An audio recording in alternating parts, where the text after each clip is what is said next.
Looking back on the start of the Syrian Revolution, here are the main things to recall.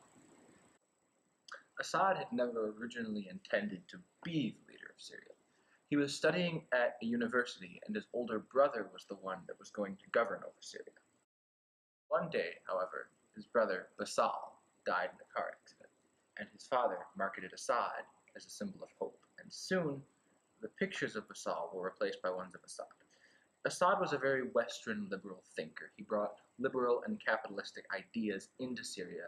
This gained him reputation with young people in the short term, but it was bad for the long term because Syria was traditionally far more of a communist country, and his ideas and reforms began to meet the resistance of his father's administration, and so he swept away and fired his father's administration. He wanted to make Syria into a political Switzerland, meaning he wanted the state to be neutral in affairs, with hostilities with no one. However, his liberal and capitalistic policies caused poor wage distribution, which created tension in Syria. Eventually, his administration was unable to quell the rebellion, and his father's administration stepped back in. There was a great deal of distrust towards Assad from the common people. Now we're going to hear from Molly Jackson in Syria. What are the reasons for discontent? That's a really good question. The family of President Bashar al-Assad has been in power since 1970, when his father Hafez al-Assad took over in a coup. After Bashar took power in 2000, the country started to undergo a change toward democracy and liberal views, but soon the pace changed and pretty much reversed. Now the country's human rights are some of the worst in the world. Critics are imprisoned and domestic media is tightly controlled. And often the rich are the majority of those benefited from economic policies. So how did this conflict really begin? Yeah, so in March of 2011, pro-democracy protests challenged the authority of the Syrian government. But they started after the arrest and torture of a group of teenagers who painted on their school wall revolutionary slogans in the city of Daraa. During a march against these arrests, security forces opened fire and killed 4 people. The next day, while people were mourning at the victims' funerals, authorities shot at them and killed 1 more person. This caused the people to start demanding Assad be overthrown. The Assad regime reacted with minor concessions enforced. They ended the 48-year-long state of emergency and then made and introduced a new constitution. However, during this time, the authorities still used violence to besiege opposition strongholds. And eventually, the opposition supporters began to take up arms. At first, it was to defend themselves, but then it was to expel security forces from their local areas. Violence then began to escalate, and the country descended into war. Rebel brigades were formed, and they began to battle government forces for control of cities and other territories. The Syrian government responded with violence. They made extensive use of police and military forces. As the protests grew, the government responded with even more force. In some cases, cities were surrounded by tanks, artillery, and helicopters to block off the people's utilities and communications. The main opposition force is the National Coalition, which was started in 2012. Their goal is to overthrow the Assad regime, and they are trying to make a transition towards a free and democratic country.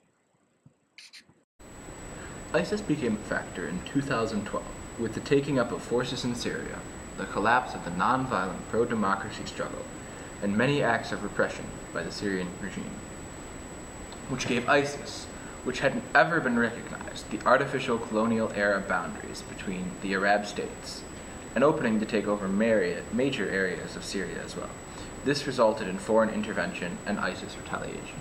In April of 2011, the Syrian refugee crisis began, when up to 5,000 refugees fled to Lebanon.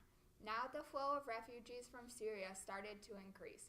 Syrians began to go to countries like Iraq, Turkey, and even some European countries. Now around 5 million refugees have left Syria. Soon though, this creates problems because countries were getting too many entries, and so they created restriction on immigration and also sent some refugees home. There have created problems with the citizens of host countries as well. For example, in Lebanon, many people fear the refugees will take their job because they are willing to work for a lower cost. In some schools too, there are too many students, so it's hard to teach them all well. There is also a conflict here in the United States, as some people fear the refugees may be terrorists and are a danger to citizens here. The United States has been a part of the war for most of it. In May 2011, the United States ordered sanctions against the Syrian government because they said that they violated human rights.